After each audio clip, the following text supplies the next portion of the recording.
Estamos de volta com o Filosofando. Hoje nós estamos na temporada sobre o pensamento de Allan Kardec. Estamos comentando com você o projeto Reeducação, desenvolvido pelo professor Vitor Michalka, da FAAP, que faz parte do conselho desta mesma universidade, do Conselho de Ensino, Conselho de Educação desta mesma universidade. Prossigamos com as sugestões que o professor Michalka passa para todos. Nós precisamos ter coragem de viver uma vida ética, coragem de sermos autênticos. Então, é justamente esse item que ele corrobora. A coragem de viver uma vida ética. Se alguém procurar por uma lista de palavras relacionadas com ética, ela incluiria moral, integridade, honestidade, valores, confiança, dever, verdade, decência, coragem, prudência, lealdade, honra, bondade, fidelidade e consciência. Essas palavras todas são descritivas e até apropriadas, porém, não definem o que é ética. Para começar, convém salientar que ética não é moral. Ela é um produto da moralidade. Aliás, nós temos vários programas, inclusive Filosofando, onde nós entramos em detalhes sobre o tema ética desde a antiguidade clássica, com os filósofos a partir de Sócrates até a contemporaneidade e com a filosofia espírita. Procure no arquivo de vídeos em nossa página do site da TV Mundo Maior. Nós também estaremos nesta temporada retomando alguns programas que fizemos lá atrás, nas temporadas anteriores, para trazer a você um pensamento importante, que é o pensamento de Kardec para todos nós. Segue o professor da FAAP. A ética representa ações baseadas no conceito de certo e de errado. Moral é uma filosofia comportamental.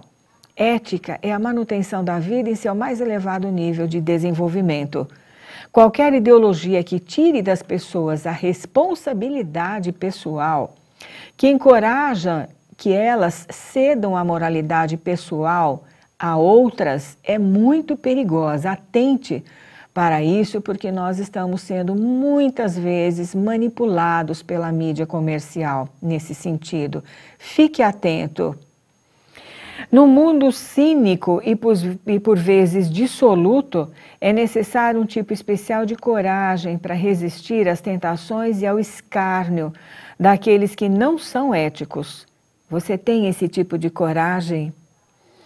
E o que diz a filosofia espírita? Voltemos ao conceito da coragem da fé, contido no Evangelho segundo o Espiritismo, o desdobramento ético-moral da filosofia espírita. Nós sugerimos a você que busque e pesquise no Evangelho segundo o Espiritismo essa passagem. Prossegue o professor Michalka. Nós precisamos ter também a coragem para acreditar em algo. Entre as perguntas difíceis de se responder, diz o professor da FAAP, estão as seguintes: em que eu acredito? Por que eu acredito nisto? O que eu faria para sustentar ou proteger a minha crença?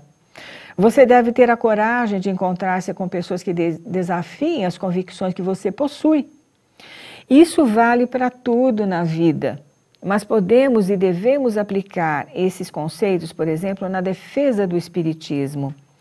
Já ouvi pessoas dizerem que se o espiritismo for deturpado nos seus princípios, o futuro traria de volta para a nossa vivência. Esta é uma afirmação, no mínimo, irresponsável. Irresponsável e desrespeitosa. É como se disséssemos aos nossos pais: olhe, papai e mamãe, agradeço a educação que vocês querem me ofertar, me dar, mas vamos deixar para lá. No futuro, eu volto a pensar se quero essa educação. As pessoas desconhecem a história humana com seus erros e os seus acertos, com seus crimes e enganos, mas também as grandes realizações. As tragédias provocadas pelo ser humano demonstraram e continuam a demonstrar o imenso desapreço para com a sociedade, suas conquistas, sua cultura, seus dramas enfrentados para chegarem até aquele momento. Outro problema está fartamente comentado pelo próprio Allan Kardec na Revista Espírita. São as convicções alheias tentando penetrar no contexto da doutrina espírita, eterna e imutável nos seus princípios. Allan Kardec foi um grande defensor do espiritismo. Jesus de Nazaré foi um grande defensor da verdade que trazia consigo. E prossegue o professor da FAAP em seu projeto Reeducar. Coragem para rejeitar o cinismo. Coragem para resistir à pressão social e à pressão dos seus pares, seus amigos, seus familiares. Coragem de falar abertamente o que pensa. Coragem para ter responsabilidade. Coragem para se posicionar por alguma coisa, um ideal, por exemplo. Coragem para persistir. Coragem de servir. Como você pode perceber, o professor Vitor Mirchalka, diretor do Conselho de Ensino da Fundação Armando Álvares Penteado, e suas considerações acerca da autoeducação, por diversas vezes veio ao encontro dos princípios ético-morais da filosofia espírita. Com relação à defesa da verdade, nós vamos agora para o nosso momento de leitura, onde você vai observar o pensamento do espírito André Luiz. Momento de leitura.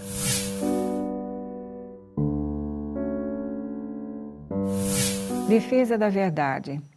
Companheiros inúmeros asseveram que os postulados ensinados pelo Espiritismo, sendo a verdade, não precisam de defesa. Criaturas comodistas, não obstante, bondosas. Acrescentam que, sendo a caridade a base em que repousa a terceira revelação, não se deve chocar, incomodar ou advertir a ninguém. A verdade, afirmam, fala por si, não necessita de pessoas que lhe esposem a causa. Entretanto, vejamos dois dos grandes princípios que dignificam a vida. Educação. Todos sabemos que a educação é realidade inconteste, mas por isso não deixa de ter escolas, programas, compêndios, professores, especialistas dinamizando o ensino, sem o que, melhor dizendo, a ignorância contaria com seu império das sombras consolidado na terra. Justiça. A justiça existe por si. No entanto, por essa razão, não dispensa tribunais, legislações, juízes, advogados que lhe administram os recursos, sem o que o mundo jamais sairia da animalidade e da delinquência. Certamente que um orientador ou um magistrado não transmitem instrução e nem aplicam a lei à força de golpes ou a golpes de força, mas se prevalecem da força moral de que dispõem para ensinar e corrigir, clarear e reajustar. Assim também a verdade na doutrina espírita. Não raro, aqui e ali, repontam obscuridades e enganos que, se acalentados, criam raízes de erros, estabelecendo prejuízos incalculáveis nos domínios do sentimento. De outras vezes, idolatria e trama artificiosa se levantam num meloso enredo, ameaçando edificações morais de elevado alcance, acarrearem absurdidades e discórdias através de mesuras e ardis. Ninguém precisa ferir ou impor nesse ou naquele ponto de sustentação doutrinária, mas o espírita tem a obrigação de estudar e refletir, assegurar a limpidez dos ensinos que abraça e garantir-lhes a difusão clara nos alicerces do discernimento e da lógica, sem o que as consequências humanas, mesmo as que estejam sob os rótulos do espiritismo, continuarão adstritas ao fanatismo e à superstição. Não nos cansemos, pois, de trabalhar e servir, mas sem deixar de raciocinar e esclarecer. Sol nas almas, Espírito André Luiz.